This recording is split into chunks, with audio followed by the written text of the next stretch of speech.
Bonjour à vous, c'est Singe Psychotique qui vous parle. Je vous souhaite la bienvenue dans cette toute nouvelle vidéo. Aujourd'hui, à l'occasion de la sortie en salle du dernier opus de la saga Riddick, j'avais envie de vous faire une petite vidéo où j'exprimerai mon point de vue dans un premier temps sur les deux premiers épisodes de cette saga de science-fiction, puis je parlerai du troisième film que j'aurais vu en salle. Car oui, à l'heure où je vous parle, le film sort aujourd'hui et je ne l'ai pas encore vu, je vais le voir cet après-midi. Mais ne vous en faites pas, je vais pouvoir en parler dans cette vidéo puisque d'ici là je l'aurai vu. Voilà, c'est la magie du montage vidéo. Alors déjà avant de commencer un petit peu à parler du premier épisode, je vais un petit peu parler de la saga dans son ensemble. Nous avons donc affaire à des films de science-fiction, avec pour vedette le personnage de Riddick, joué par Vin Diesel dans les trois films. Les trois films ont été réalisés par le même réalisateur, c'est-à-dire David Bowie. Donc les deux premiers films ont eu un succès assez correct auprès du grand public. Et c'est une saga de science-fiction qui comporte de nombreux fans. Donc le troisième opus de cette saga qui sort aujourd'hui est donc assez attendu, et ce malgré le fait que ce soit un film de série B, parce que il faut le dire, la trilogie actuelle de Riddick, ce sont des films de série B, parce que ce sont déjà des films qui ont un budget plutôt modéré par rapport au blockbuster américain standard, et donc ce sont des films qui touchent déjà un public un peu plus restreint que des films de science-fiction comme Star Wars par exemple, ou comme Star Trek. Ce sont aussi des films assez violents. Le premier épisode de la saga, donc Pitch Black, et le dernier épisode qui sort aujourd'hui, Riddick, sont quand même des films qui sont rated R, contrairement au deuxième épisode, donc les chroniques de Riddick, mais je vous expliquerai un petit peu en quoi ce film se démarque de la trilogie. Donc voilà. Alors je vais vous montrer un petit peu la bande-annonce du premier épisode de cette saga, donc Pitch Black, puis après nous allons un petit peu en parler, je vais exprimer mon avis sur ce même film. Allez, on se retrouve tout à l'heure.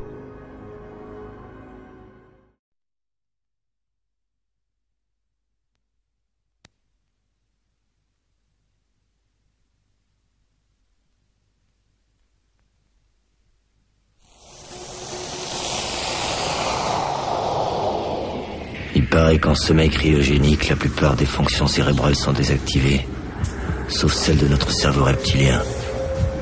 Pas étonnant que je dorme pas.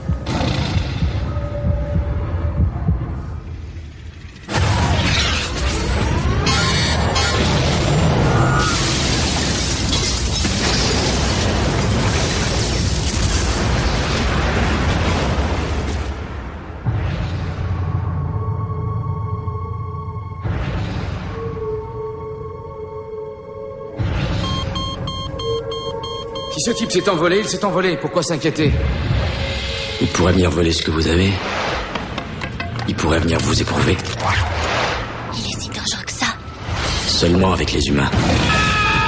Zek!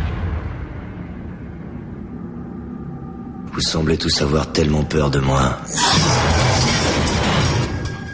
Mais c'est pas de moi qu'il faut avoir peur. Ce truc a eu Zek et il a failli...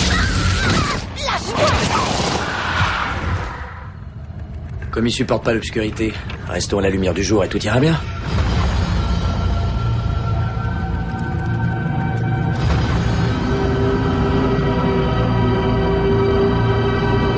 Une éclipse.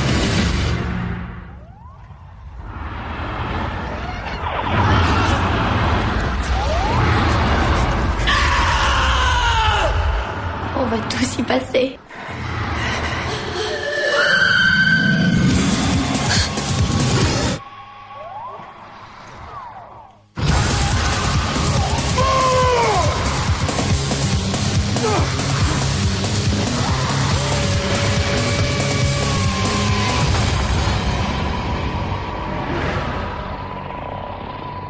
Me dites pas que vous avez peur du noir.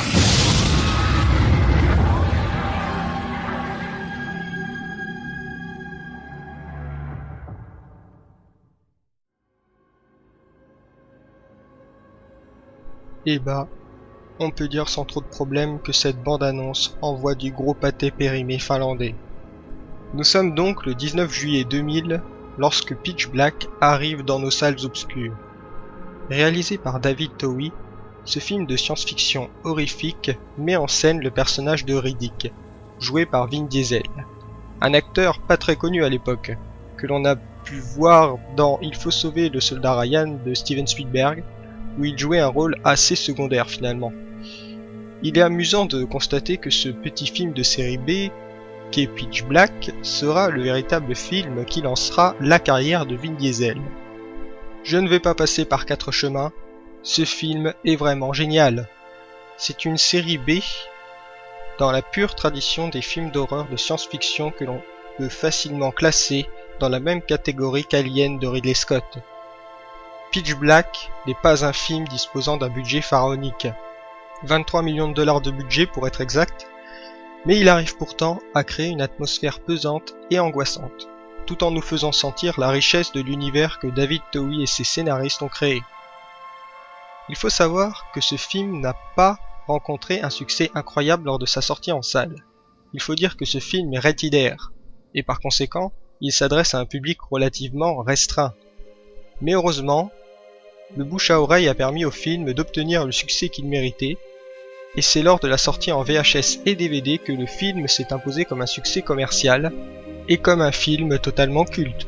La grande force de Pitch Black, c'est le personnage de Riddick. Vin Diesel n'est pas un acteur qui joue Riddick. Vin Diesel est Riddick. Il faut le dire, il incarne complètement ce personnage. Et encore, quand je vous dis ça, je pèse vraiment mes mots.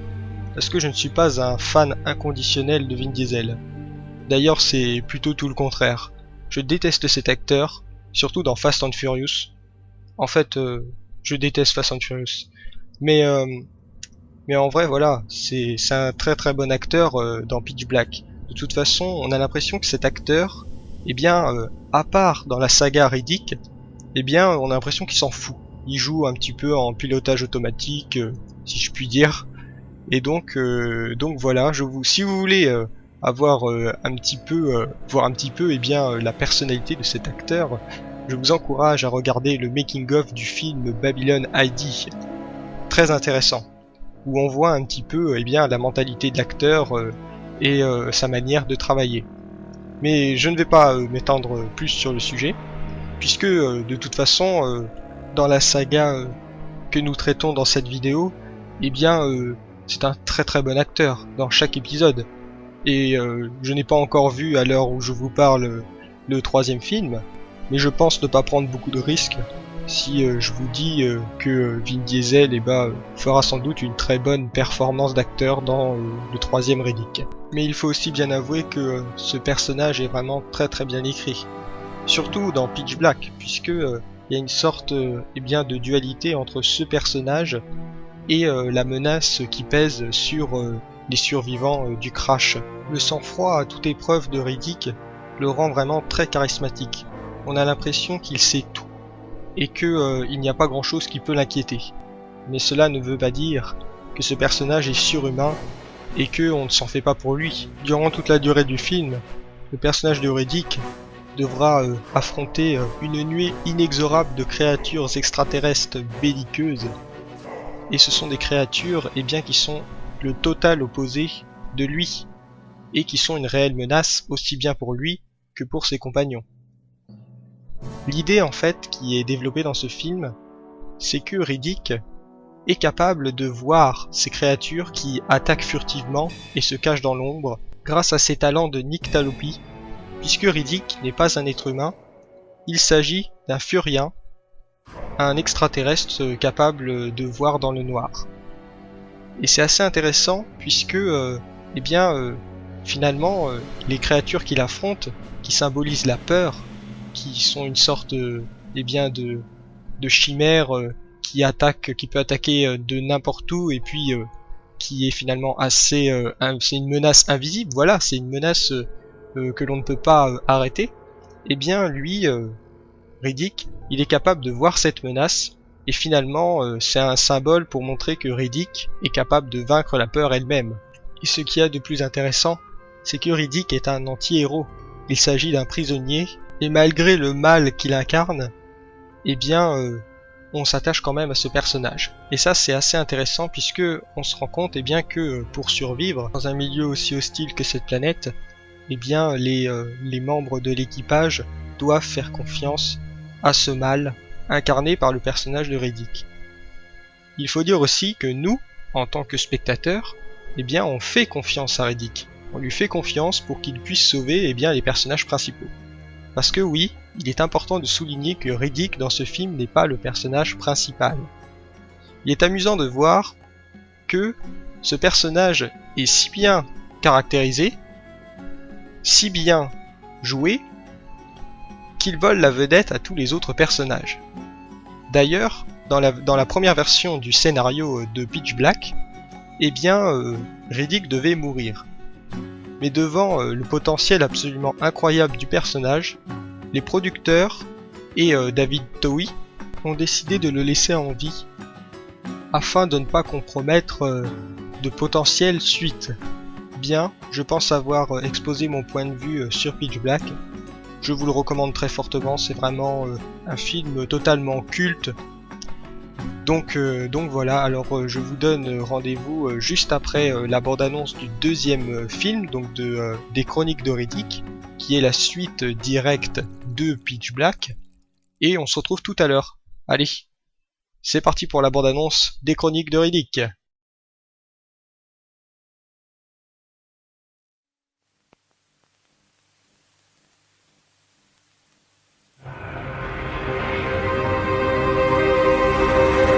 Ils sont un fléau qui se répand aujourd'hui sur les mondes des hommes, laissant derrière eux un cortège de planètes mortes et d'icônes gigantesques, symboles de leur croisade maléfique. Tous ces poètes, de par l'univers, qui dépeignent la guerre comme une monstruosité, n'ont jamais contemplé ceci. Chaque fois qu'une dynastie est terrassée, cela donne des ailes.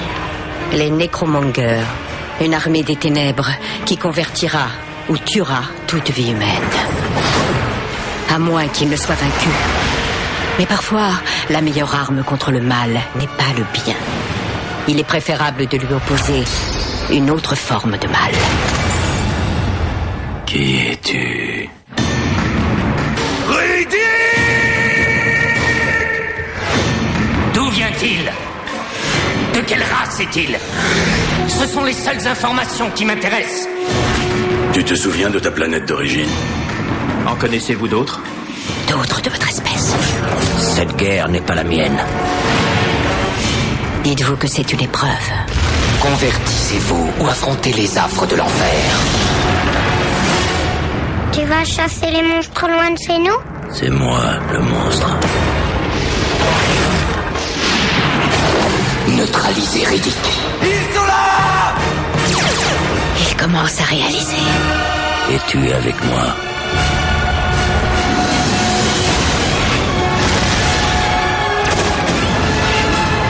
Sait-on exactement qui il est? Il voit tout. Tu n'as pas l'ombre d'une chance contre moi. Vous n'avez pas peur du noir, n'est-ce pas?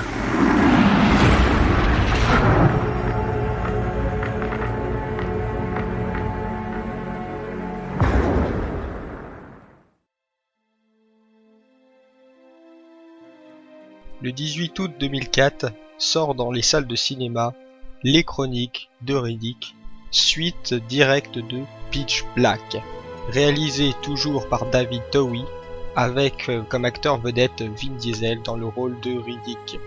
Donc la même équipe qui avait travaillé sur Pitch Black travaille sur ce film, et on peut dire que le résultat a pas mal divisé les avis, aussi bien les avis des spectateurs que les avis des critiques professionnels.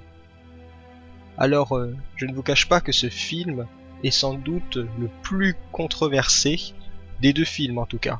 Après, je n'ai pas vu encore de critique du troisième film, afin de ne pas être trop influencé lorsque je le regarderai. Mais en tout cas, ce que je peux vous dire, c'est que il y a eu tout un tas de critiques différentes autour du film Les Chroniques de Riddick.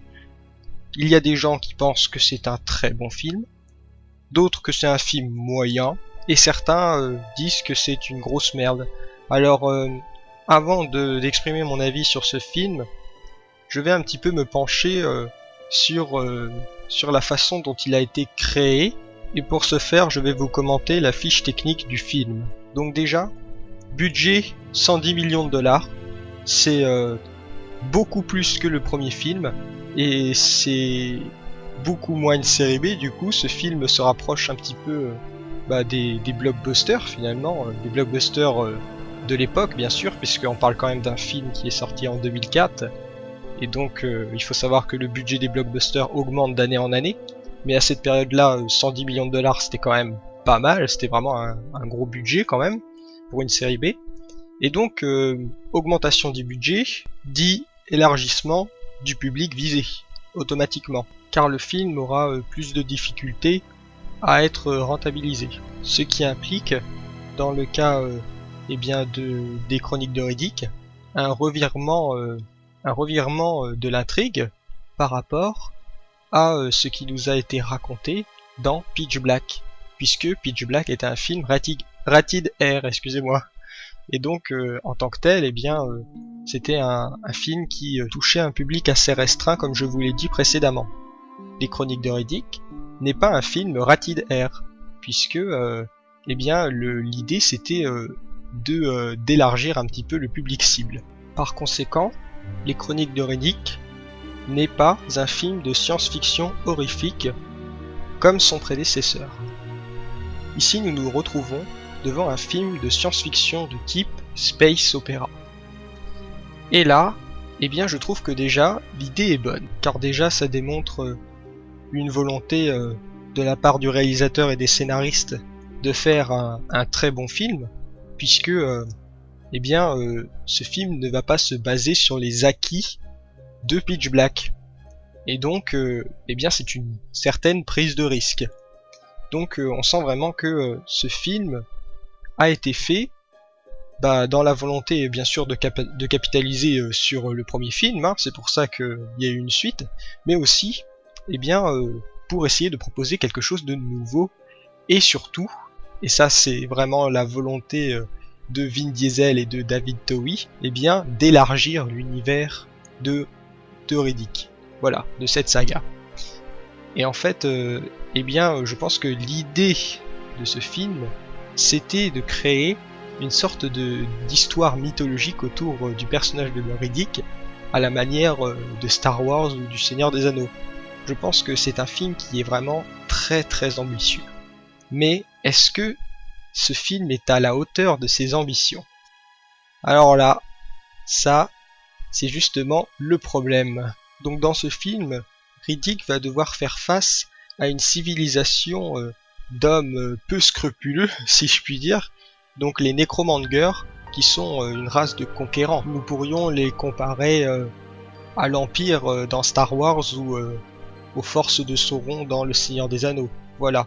Donc déjà, quand on voit le scénario, on se rend compte que c'est une histoire très mythologique, très campbellien finalement, puisque au début du film, on voit Riddick qui est un petit peu en perdition, qui est devenu une sorte de fugitif, mais il est retourné à l'état de bête, et justement peu à peu il va s'humaniser finalement dans le film et s'intégrer peu à peu au fil du film dans la société. Histoire classique, me direz-vous, mais classique ne veut pas dire nul, bien au contraire.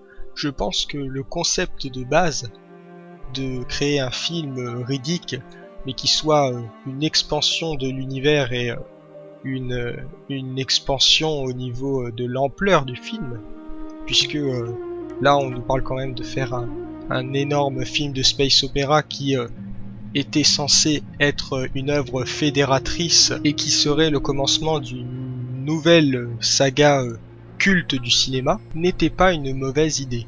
Mais je pense, et je ne suis pas le seul à le penser, que ce pari a été à moitié réussi. En ce qui me concerne, j'ai vraiment été déçu par ce film.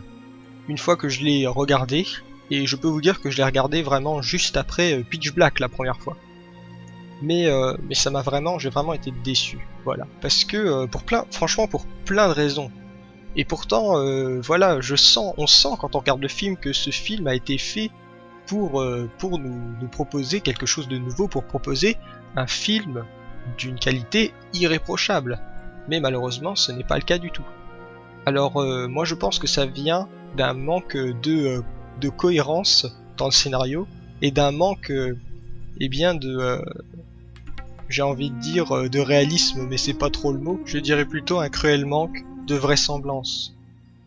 Par exemple, quand Riddick se balade sur une planète où il fait 700 degrés et que, pour résister à ces températures extrêmes, il s'éclabousse la peau d'eau, eh bien, pour moi, c'est un manque de vraisemblance. Voilà. Alors, y en a qui disent, oui, mais c'est un extraterrestre, il peut très bien résister, si ça se trouve, à 700 degrés, t'en sais rien.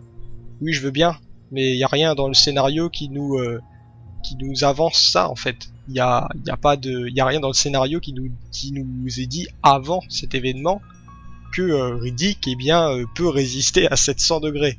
Moi, je pense que c'est juste un problème de vraisemblance dans le scénario, voilà. Il y a même des éléments dans ce film, et je suis vraiment désolé de le dire, mais des éléments qui m'ont fait penser à un nanar de science-fiction. C'est pour vous dire. C'est-à-dire, quand on a des méchants qui s'appellent les Necromangers, alors là, avec un nom pareil, on se dit, c'est eux les méchants, quoi. Y a pas à dire, voilà, on est dans un nanar, quoi. Et puis, quand on voit les effets d'espèces d'effets bizarres, là, avec les Necromangers, quand ils se battent, on a l'impression, c'est moche, quoi. Je trouve que c'est moche, voilà, c'est tout. Donc c'est vrai qu'on a l'impression d'être dans un nanar par moment. C'est vrai que c'est assez incroyable quand même venant d'un film de 100 millions de dollars. Et puis je vous ai dit plus haut que le scénario était un scénario classique. Mais ça c'est pas le problème.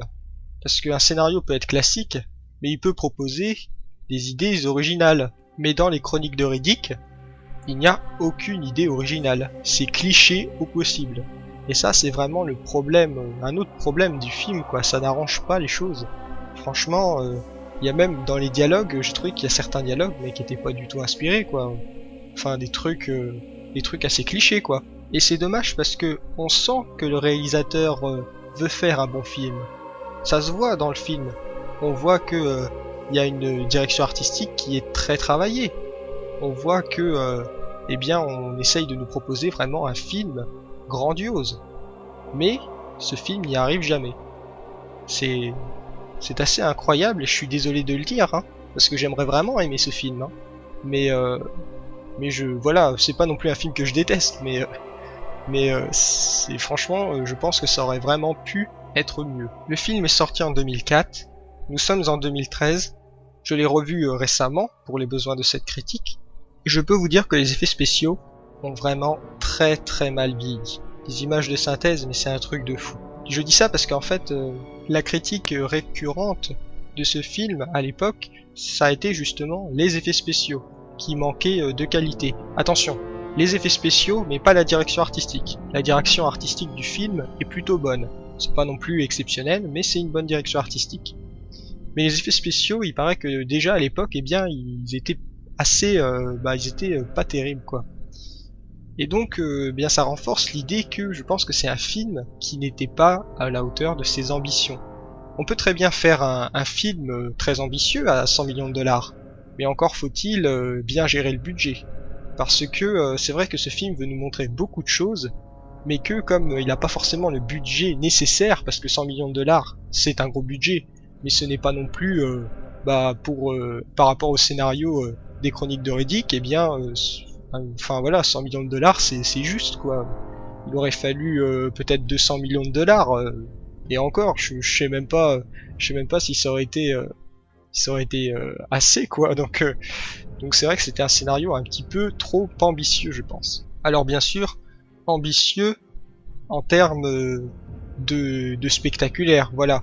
Je suis convaincu que le film aurait gagné à avoir moins de scènes spectaculaires pour se concentrer plus sur les personnages et du coup faire peut-être une scène spectaculaire dans le film, mais que ce soit vraiment une scène spectaculaire, que ce soit un money shoot, voilà, une scène où on balance tout le budget et puis qui soit vraiment marquant.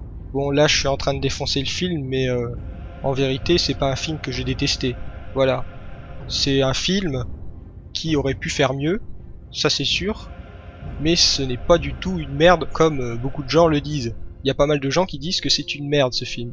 Bah moi je suis pas trop d'accord, hein. C'est un film qui est moyen, voilà. Et puis je trouve que c'est assez courageux de la part de David Toei de ne pas capitaliser sur le succès du premier film en nous proposant quelque chose de nouveau. On sent que le réalisateur veut vraiment construire un univers et il est prêt à prendre des risques pour cela. Et les chroniques de Riddick démontrent cette volonté. Et je trouve ça, je trouve que c'est un bon comportement et David Toei est rien que pour cela un bon réalisateur. Voilà. Donc voilà. Alors là je vais de suite partir voir le troisième Riddick.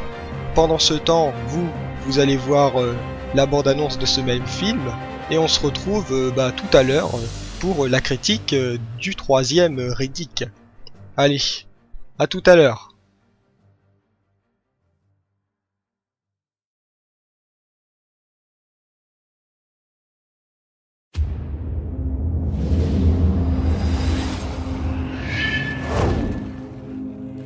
Vous n'imaginez pas le nombre de fois où on m'a laissé pour mort. Alors tout ceci n'a rien de nouveau. Des chasseurs de primes. Je pourchasse Riddick depuis 10 ans. C'est le mec le plus dangereux que nous ayons jamais traqué. Je suis venu mettre ta tête dans une boîte! Celle-ci! Une fois de plus, le jeu va être sanglant. C'est un homme qui voit dans le noir. Alors attention aux attaques surprises. C'est quoi?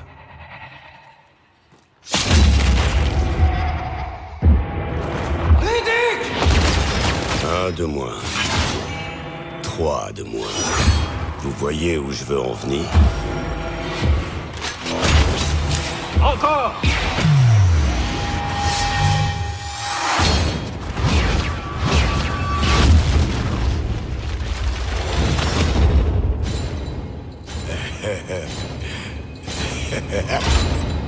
Tenez-le bien.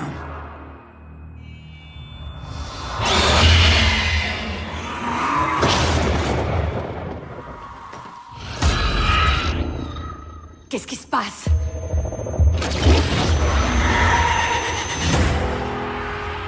Temps écoulé.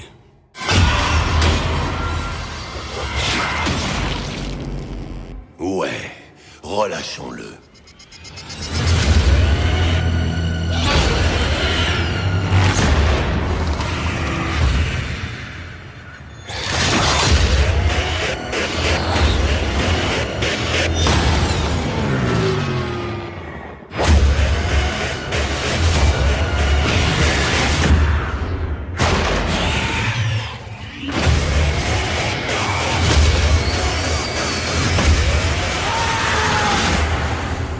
Vous n'avez pas peur du noir, j'espère.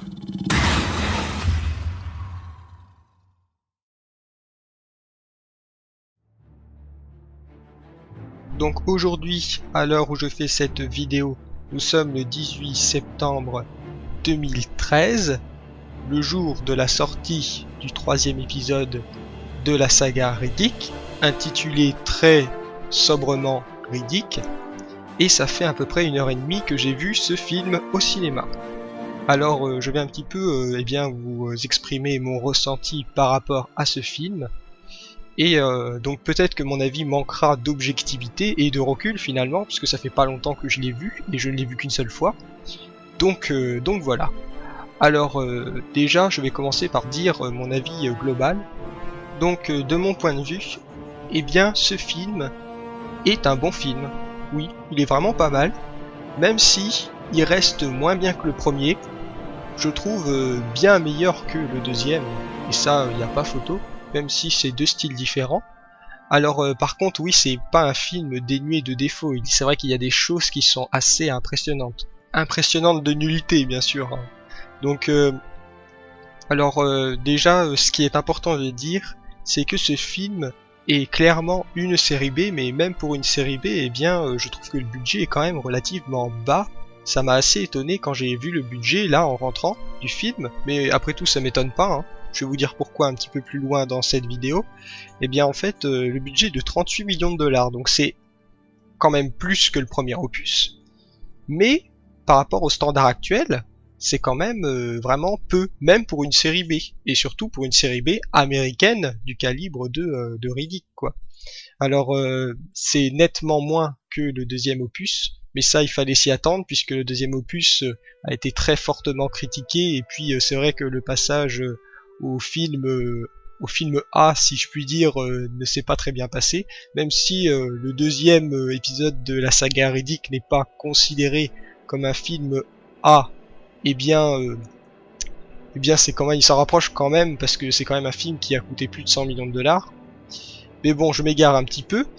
Et en fait, eh bien, ce film a coûté, donc Riddick a coûté 38 millions de dollars, et ça se voit vraiment. Au niveau des effets spéciaux, au niveau de l'ampleur du film, ça se voit vraiment. Et c'est vrai que si on regarde tous les films de cette saga dans l'ordre, eh bien on peut être un petit peu choqué, puisque on a une sorte de montée en puissance dans le deuxième, donc une ampleur dans le scénario. Et là, ce troisième film, c'est un retour aux sources totales. Alors, c'est pas une mauvaise chose. C'est d'ailleurs pas du tout une mauvaise chose. Mais du coup, eh ben, c'est vrai que il a une place assez particulière dans cette trilogie finalement, puisque on retourne vraiment à des choses très proches du premier épisode, avec Riddick qui se retrouve sur une planète déserte, où au début du film on le voit comment il survit, alors il dresse un espèce de chien extraterrestre, c'est vraiment pas mal. Et puis après il rencontre des mercenaires qui vont essayer de le traquer et puis de le tuer. Et puis au final, vers la moitié du film, eh bien, on se rend compte qu'il y a une menace encore plus grande, donc une espèce de meute de monstres extraterrestres qui vit un petit peu dans la boue et qui suivent une sorte de nuage géant qui produit de grandes quantités d'eau, parce que c'est un nuage qui produit pas mal de pluie, et puis du coup c'est dans les mares qui sont créées par la pluie, et en fait c'est là où ces monstres survivent. Et bon, c'est assez marrant, c'est un petit peu une nouvelle forme des créatures de Pitch Black. Donc c'est vrai que ce film ressemble vraiment beaucoup à Pitch Black, et ça reste vraiment une série B. Là cette fois je peux vous dire que on ne peut pas faire plus série B que ce film, parce que moi le truc qui m'a un petit peu dérangé, ce sont les effets spéciaux. La qualité des effets spéciaux est absolument elle est pas terrible quoi. Quand on regarde le chien, eh bien on a l'impression de se retrouver devant un jeu vidéo. Voilà, c'est vrai que le film fait très très jeu vidéo, contrairement à Pitch Black qui faisait pas trop jeu vidéo, parce que justement les créatures on les voyait pas, elles étaient bien dans l'ombre, alors que là c'est un petit peu le syndrome les chroniques de Riddick finalement, puisque on nous montre des créatures, alors elles ont des designs absolument incroyables, c'est vrai que c'était une bonne direction artistique, mais les effets spéciaux on sent qu'ils sont pas trop d'argent quoi. C'est assez marrant, parce que c'est vrai que les images de synthèse, c'est pas des images de synthèse d'un film de 100 millions ou de 200 millions de dollars, ça se voit. Alors on s'y habitue, mais c'est vrai que j'ai été un petit peu déçu au niveau des effets spéciaux. Maintenant, c'est pas les effets spéciaux qui fait le film, c'est vrai. Mais je peux vous dire que même au niveau du scénario, ce film aurait très bien pu sortir au début des années 2000. Aussi bien en termes des effets spéciaux, comme j'ai dit précédemment, mais aussi en termes de scénario, puisque on a un début qui est assez lent à se mettre en place, et c'est une bonne chose, hein. Moi je trouve que c'est très rafraîchissant de voir un film comme ça qui prend un petit peu son temps, parce que c'est vrai qu'on est dans une époque où tout doit aller vite, même les scénarios des films, donc aussi bien des films de série B que de série A, hein. Il suffit de voir le dernier Superman de Zack Snyder, qui va à 100 à l'heure, même un petit peu plus ancien, la saga Underworld, c'est une série B, et pareil, ça va à 100 à l'heure, il y a de l'action tout le temps, et puis eh bien on ne perd pas le spectateur avec des développements de personnages qui sont pourtant assez essentiels dans le développement d'un scénario. Mais bon, je m'égare. Revenons sur Riddick. Eh bien en fait, moi ce film, j'ai quand même bien aimé, hein. Donc c'est vraiment un bon film, mais voilà, il y a quelques défauts, donc comme je vous ai dit précédemment, qui m'ont un petit peu gêné lors du visionnage du film. Mais ce n'est pas tout, il y a aussi d'autres choses qui m'ont un petit peu dérangé. C'est eh bien le fait que ce soit incroyablement cliché, quoi. Je peux vous assurer que il y a des choses, mais sérieux, c'est assez marrant, quoi. Par exemple, il y a une seule fille dans le film, une seule femme qui est parmi le groupe sur la planète, et comme de par hasard, eh bien Riddick et cette femme eh bien vont tomber amoureux, et puis à la fin du film, eh bah il y a le vaisseau qui s'envole avec une sorte d'échelle, et puis on voit les deux personnages qui sont enlacés ensemble. Ça fait très c'est très très cliché, quoi. Et puis c'est un peu dommage. C'est vrai que Pitch Black n'était pas si cliché que ça, je trouve, n'est pas si cucu que ça, même si bon voilà, c'est quand même un film de série B, il faut pas l'oublier. Mais il y a d'autres trucs qui m'ont un petit peu gêné. Alors le fait si vous voulez, il y a pas mal d'humour dans ce troisième film, mais de l'humour de badass, quoi. C'est vraiment, on a des répliques à la Stallone, à la Schwarzenegger, c'est assez marrant, mais bon, ça donne un petit peu un côté superficiel au film. On n'y croit pas trop, quoi.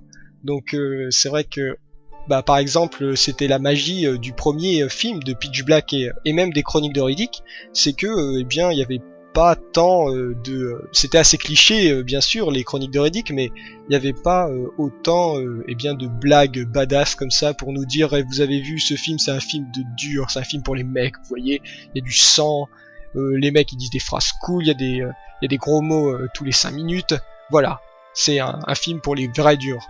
Non, non mais je plaisante, mais bien sûr, mais c'est un petit peu le ressenti eh bien que j'ai eu sur ce film.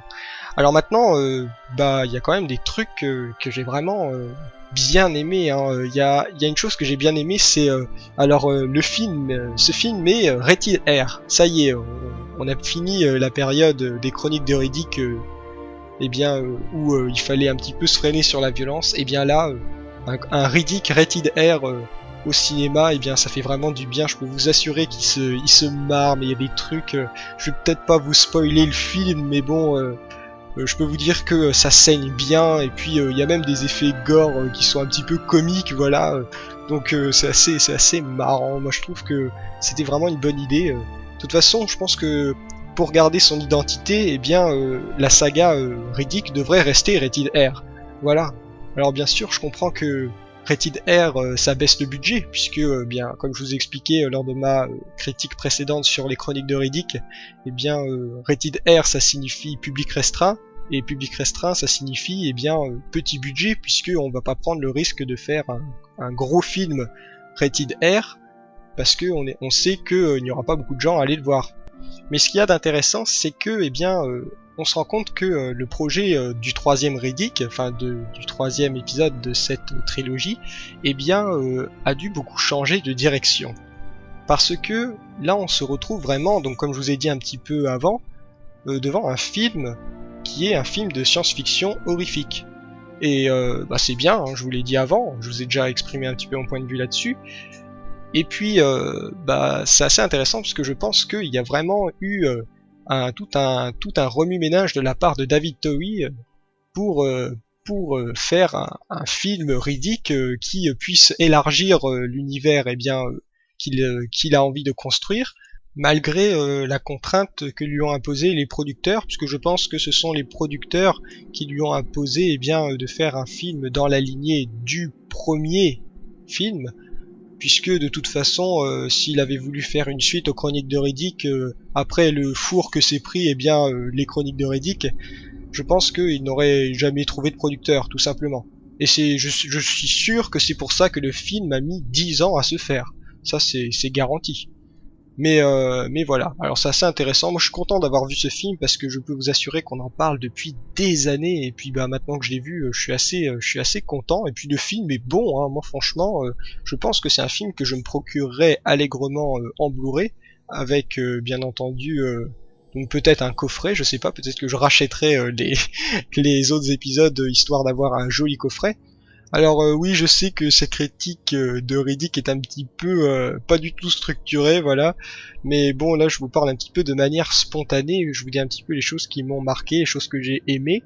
Donc je voulais aussi vous dire en fait, qu'il y avait un truc que j'ai vraiment détesté dans le film, c'est il y a encore ce problème de cohérence et de vraisemblance dans le scénario, problème que nous avions eu dans les Chroniques de Riddick. Donc ce problème, par exemple, ça s'illustre par une chose simple. Je vais essayer de vous donner un exemple assez caractéristique. À un moment, il y a Riddick qui se prend une espèce de dard d'un monstre extraterrestre dans la poitrine. Donc on a l'impression, il est à l'article de la mort, quoi. Il va mourir il va claquer d'un instant à l'autre, le pauvre.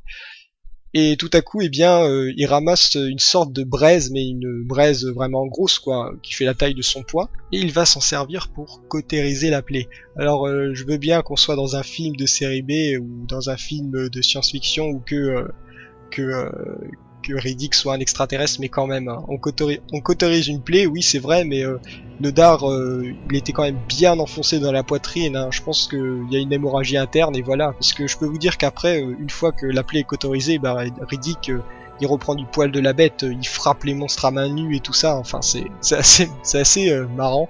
Mais bon, c'est une bonne scène quand même, c'est une bonne scène d'action, donc j'ai un petit peu fait l'impasse sur ce petit défaut qui m'a un petit peu choqué comme ça, mais en fait, je pense qu'il n'y a pas de mal. Et puis je pense qu'il y a plein d'incohérences quand même dans le scénario que je n'ai pas vu, puisque c'est vrai que j'ai vu le film qu'une seule fois, alors c'est vrai qu'il y a pas mal d'incohérences. Ça se trouve, il y a des incohérences grosses comme une maison que je n'ai pas vues, mais ça on verra un petit peu après la sortie du film.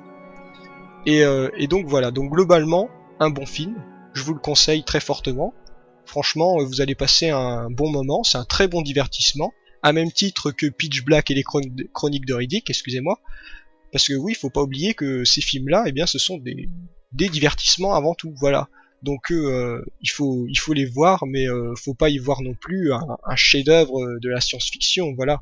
Même si quand même Pitch Black, je me répète un petit peu, voilà. Bon, je pense que j'ai exprimé cette fois mon point de vue sur tous les films de la saga Riddick. Donc je vous remercie d'avoir vu cette vidéo qui a été très difficile à faire, je peux vous l'assurer. Et je vous donne rendez-vous pour une prochaine vidéo. Et je vous encourage à poster des commentaires. Allez, salut!